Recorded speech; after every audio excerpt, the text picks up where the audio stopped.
If you want to free yourself from frequently entered passcode, you can easily do it through settings. Watch to the end to learn how to keep your data safe even without a passcode.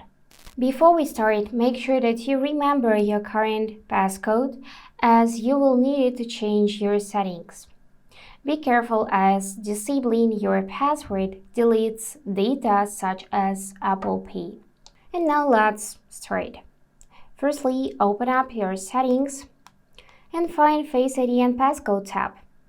And at this point, enter your current lock screen passcode to unlock this setting. So if you turned on Face ID, then you will not be able to turn passcode off. And in that case, you need to reset your Face ID first. And now this option is active. So click on it once, then click Turn Off and enter your Apple account's password to confirm this step.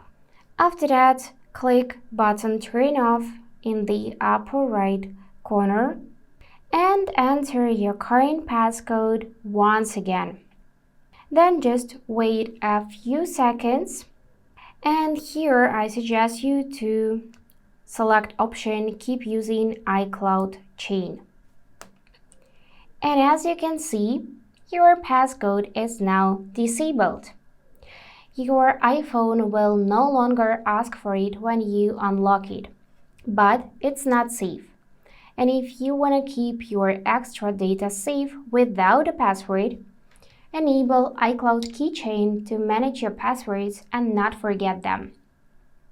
For that, scroll up to find your Apple account, click iCloud, tap to see all, find Passwords and Keychain, and turn on Sync with this iPhone. That's it. Don't forget to hit that thumbs up button and subscribe to the channel. Bye bye.